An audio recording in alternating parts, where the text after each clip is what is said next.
আচ্ছা, 50 নাম্বার কোশ্চেনটা একটু দেখি তাহলে। হ্যাঁ, 50 নাম্বার কোশ্চেন এইটা। আচ্ছা, এখানে দৃশ্যকল্প 1 আছে আর দৃশ্যকল্প 2। হুম। তো এখানে আমাদের বলছে যে প্রথম কোশ্চেনটা হচ্ছে অ্যাডার কি, আর দ্বিতীয় প্রশ্ন, আচ্ছা এখানে একটা কি আছে, একটা সার্কিট ডায়াগ্রাম আছে, আর এখানে একটা লজিক ফাংশন আছে। তাহলে এটা নিয়ে প্রশ্ন করবে। অ্যাডার কি আমরা তো জানি যে যে সার্কিট, হ্যাঁ, যোগ করতে পারে, হ্যাঁ, ওই সার্কিটে হচ্ছে অ্যাডার। আমরা হাফ অ্যাডার ফুল অ্যাডার অলরেডি পড়েছি। তো হাফ অ্যাডারের মধ্যে দেখা গেছে যে এই দুইটা ইনপুট থাকে, তার মধ্যে এই হাতে রেখে, হ্যাঁ, হাতে মানে যোগ করার পরে ক্যারি রাখতে পারে সে। আর ফুল অ্যাডার হতেছে ক্যারিটাকেও যোগ করতে পারে। ফুল অ্যাডার হচ্ছে 3 বিটের হতে পারে, হ্যাঁ। তাহলে আমরা অ্যাডার সম্বন্ধে আমরা দেখতেছি যে দুই বা এই যে আমি যদি একটু স্ক্রল করি, এখানে অ্যান্সারটা আমরা আছে, এখানে আমরা একটু দেখে নিই যে যে সমন্বিত বর্তনী 2 বা 3 বিট যোগ করে আউটপুট প্রদান করে তাকে অ্যাডার বলে। খুব সংক্ষেপে এটা আছে এই। আর হচ্ছে আমরা যদি যাই উপরে যে এই একটু দাগগুলো মুছে দিই। মানুষের ভাষাকে কোডে রূপান্তরের সার্কিট ব্যাখ্যা করো। আমরা এই কোশ্চেনটা পড়তেছি, মানুষের ভাষাকে কোডে রূপান্তরের সার্কিট ব্যাখ্যা করো। তাহলে এটার জন্য আমাদের এনকোডার, তাই না? আমরা যদি এনকোডার সম্বন্ধে লিখে দিই তাহলেই হবে, হ্যাঁ। তাহলে এনকোডার সম্বন্ধে লেখার জন্য আমাদের এই যে এখান থেকে আমরা লিখতে পারবো যে আহ, যে ডিজিটাল বর্তনী অথবা যে বর্তনী কি করতে পারে, মানুষের ভাষাকে কম্পিউটারের ভাষায় রূপান্তর করে, সেটি এনকোডার। তাহলে আমরা এইখানে কিন্তু এনকোডারের কথা কিছু নাই, তাই না? তাহলে আমরা জাস্ট এটা দেখে আমরা বুঝে যাব যে এখান থেকে যে এনকোডারের কথাই বলা হচ্ছে, হ্যাঁ। তাহলে এখান থেকে আমরা অ্যান্সারটা একটু দেখে নিলাম যে যে ডিজিটাল বর্তনী মানুষের ভাষাকে কম্পিউটারের ভাষায় রূপান্তর করে সেটি এনকোডার। এনকোডার সম্বন্ধে একটু তাহলে বলে দেই যে এনকোডারের ইনপুট থাকে কয়টা এবং আউটপুট থাকে কয়টা। আমরা জানি যে এনকোডারে যদি এই টু দি পাওয়ার এন সংখ্যক ইনপুট থাকে, তাহলে তার আউটপুট থাকে হচ্ছে এন সংখ্যকটি, তাই না?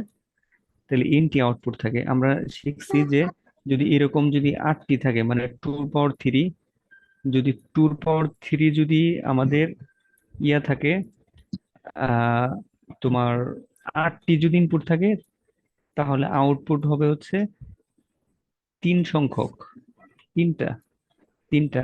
আমরা তাহলে তার মানে হচ্ছে এই সার্কিটটাকে সরল করতে বলছে। তাহলে এই যে যে এফ এর মান দেয়া আছে, এই মানটাকে আমাদের বের করতে হবে।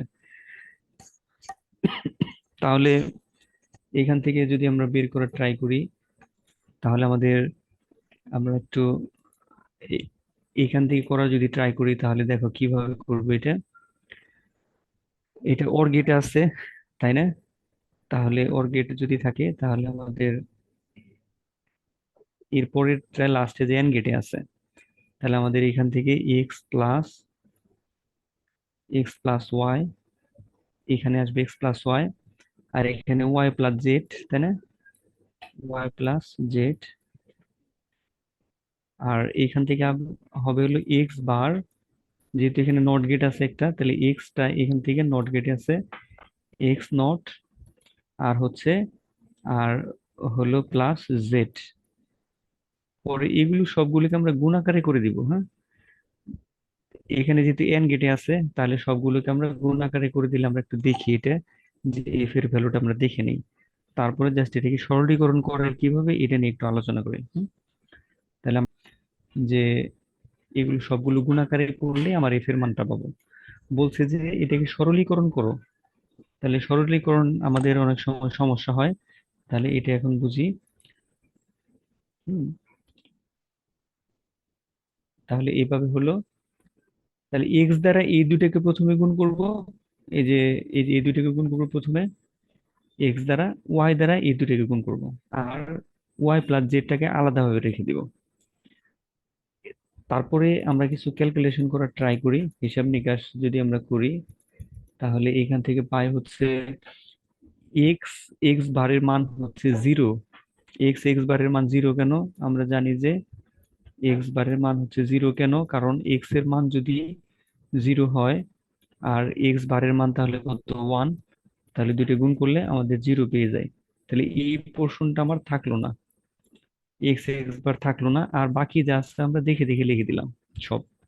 আমাদের অঙ্কর লাইন আমরা দেখে দেখে লিখবো, লজিক আকারে গুণ করে করে যা ভ্যালু আসবে তা দেখে দেখে লিখবো। এখন ওয়াই দ্বারা সবাইকে আমরা গুণ করব,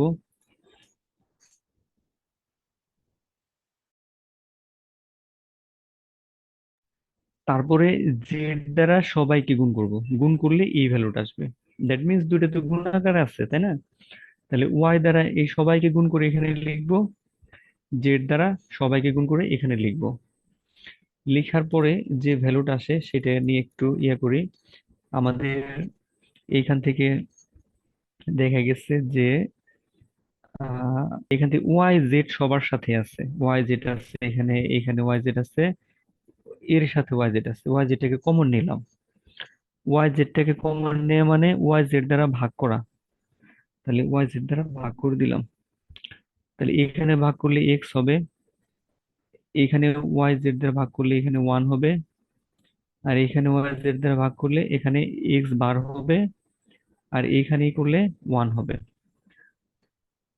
তারপরে বাকি যে অংশটা থাকে এই অংশটা আমরা লিখে দিলাম। তাহলে এটা একটু বসে বসে তোমরা এই ক্লাসে পরে সবাই করবে যে এখান থেকে কিভাবে আমরা ওয়াই জেড কে কমন নিলে কি কি থাকে। তারপর আমরা জানি যে ওয়ান এর সাথে আমরা যাই গুণ করি, সরি যাই যোগ করি, ওয়ান এর সাথে যদি আমরা লজিক্যালি যাই যোগ করি, যাই আহ, ইয়া করি, হ্যাঁ, তার ভ্যালু হচ্ছে ওয়ান হয়, তার ভ্যালু হচ্ছে ওয়ান হয়। তাহলে এই পোর্শনটা তাহলে আমাদের ওয়ান হয়ে গেল। আমি সবকিছু মুছে দিয়ে আবার একটু করি, দেখো। তাহলে এই পোর্শনটা সবটুকুর ভ্যালুর মান ওয়ান হয়ে গেল। এইটুকু যদি ওয়ান হয় তাহলে এইটুকু ওয়ান দ্বারা যদি আমি এটাকে গুণ করি তাহলে এটা ওয়াই জেড হয়, আর এই বাকি অংশটা আমরা লিখে দিলাম।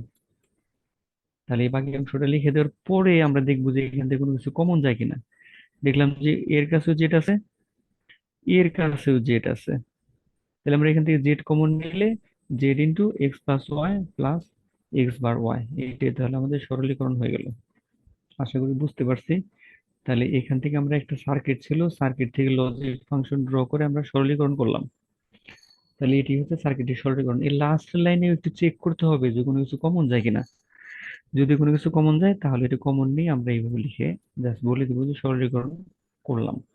তাহলে এখন বলছে, প্রশ্নে চলে যায় আবার, বলছে যে সরলীকৃত মান, সরল মানে, আমরা একটু প্রশ্ন যদি যাই এখান থেকে, যে বলতেছে যে উদ্দীপকের সমীকরণটিকে, উদ্দীপকের সমীকরণটিকে শুধুমাত্র NAND গেট দিয়ে প্রকাশ করো। আমাদের যে উদ্দীপকের একটা সমীকরণ আছে, উদ্দীপক একটা সমীকরণ আছে কোনটা, এই যেটা, এই যে দৃশ্যকল্প দুইয়ের মধ্যে যে একটা সমীকরণ আছে M plus N into M N বাহার, এটা যদি আমরা করি, শুধু NAND গেট দিয়ে প্রকাশ করতে বলছে, তাহলে একটা প্রশ্ন বুঝলেই আমরা বাকি এই বাস্তবায়ন, এক গেট থেকে আরেক গেটে বাস্তবায়নটা আমরা বুঝতে পারবো। হ্যাঁ, তাহলে উদ্দীপকের সার্কিটটি সরলী, ও আচ্ছা, এখানে এই সার্কিটটার কোনো কাজই লাগে নাই, বলতেছে উদ্দীপকের সমীকরণটিকে শুধুমাত্র NAND গেট দ্বারা প্রকাশ করো।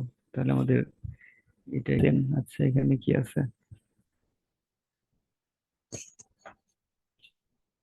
Y Z x bar Z x Z, আচ্ছা।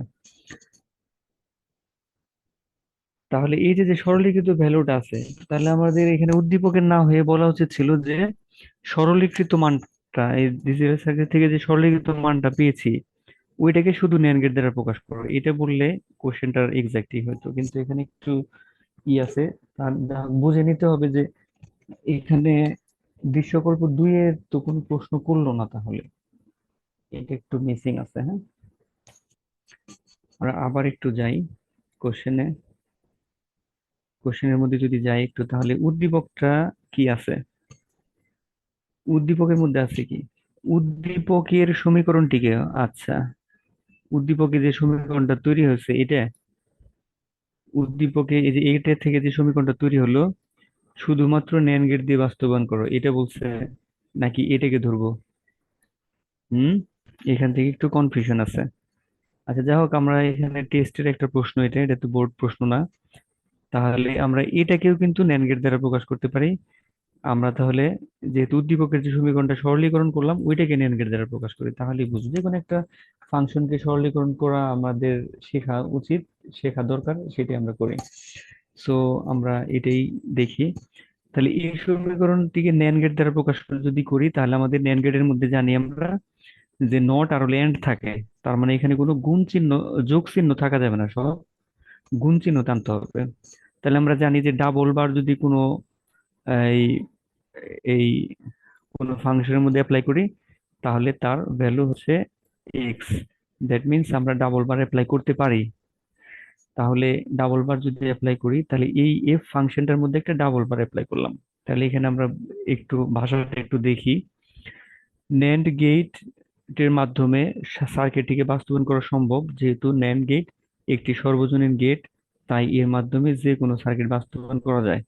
ন্যান্ড গেটের মাধ্যমে সার্কিটটির বাস্তবায়ন নিম্নরূপ। তাহলে আমরা একটা ডাবল বার নিলাম, দ্বৈত পরিপূরক বলে এটাকে আমরা নিলাম। নিয়ে এই নিচের নিচের যে বারটা আছে, এই বারটাকে আমরা, নিচের যে বারটা আছে, হুম,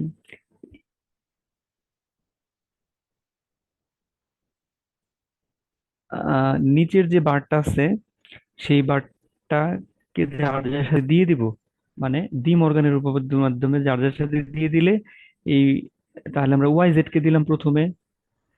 আমি একটু জুম করি আর একটু বড় করি, তাহলে দেখতে সুবিধা হবে। আহ আশা করি এখন একটু আরেকটু ক্লিয়ার হচ্ছে আগের চেয়ে। আচ্ছা, যদি আমরা ওয়াই জেড কে দেই, আমরা এখানে যেটাকে সরলীকরণ করলাম ওইটাকে আমরা ন্যান্ড গেট দিয়ে বাস্তবায়ন করব। কিন্তু প্রশ্নের মধ্যে আরেকটা দৃশ্য কল্প টু তে একটা সমীকরণ ছিল, ওইটা দেওয়াতে একটু কনফিউশন হয়েছে যে আমরা কোনটাকে করব। আচ্ছা, যেহেতু এখানে এটা দ্বারা অ্যান্সার করছে, আমরা এটাই দেখি।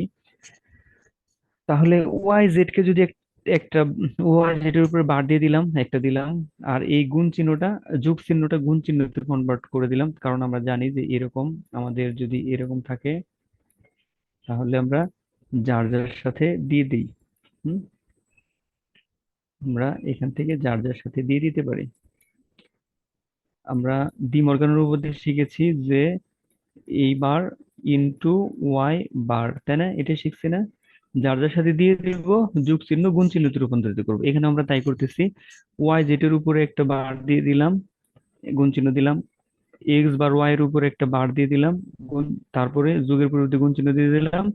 এক্স ও জেড এর উপরে একটা বার দিয়ে দিলাম, আর উপরে যে বারটা সেটা ঠিক রইলো। তাহলে এতটুকু করলেই আমরা দেখলাম যে এটার মধ্যে কোনো যোগ চিহ্ন নাই।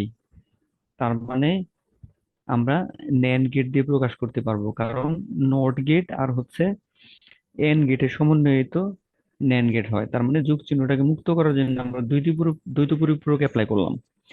দেন এখন আমাদের কাজ শেষ। ওকে, কাজ আমাদের শেষ। এখন এটাকে আমরা একটা সার্কিট ডিজাইন করব। আমরা জানি যে একই ইনপুট যদি ন্যান্ড গেট দ্বারা প্রকাশ করে সেটা নট গেটের মতো আচরণ করে। তাহলে আমরা প্রথমে কি বানাইতে হবে? এক্স বার বানাইতে হবে। আচ্ছা, তাহলে এটাকে আমরা একটু ড্র করার চেষ্টা করি। এখানে ওয়াই জেড নিলাম, আমরা সিগন্যাল লাইন টানলাম, তিনটা সিগন্যাল লাইন টানবো এইভাবে টেনে। দেন আমরা কি করব, এইখান থেকে আমরা এই তোমার এক ইনপুট আমরা কি করব, ন্যান্ড গেট দ্বারা পাস করে দিব। এক ইনপুট এক ইনপুট যদি আমরা ন্যান্ড গেট দ্বারা পাস করে দিই, সেটা নট গেটের মতো আচরণ করে। তার মানে এখানে আমরা কি পেলাম?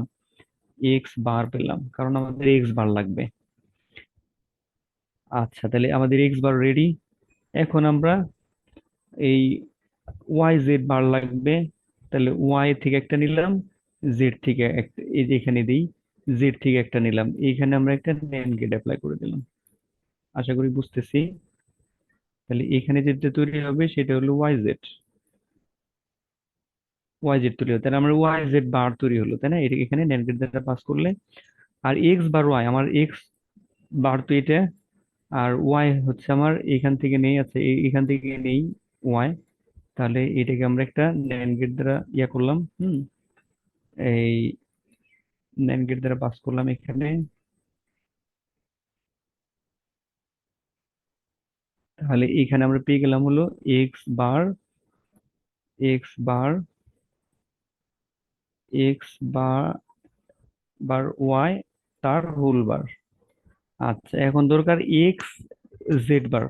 তাহলে এক্স এর থেকে একটা টানলাম, জেড থেকে একটা টানলাম, পরে এটাকে আমরা NAND গেট দ্বারা পাস করে দিলাম। দেন একটা রাউন্ড দিব, দেন একটা এরকম করব। তাহলে এটার ভ্যালু হচ্ছে এক্স জেড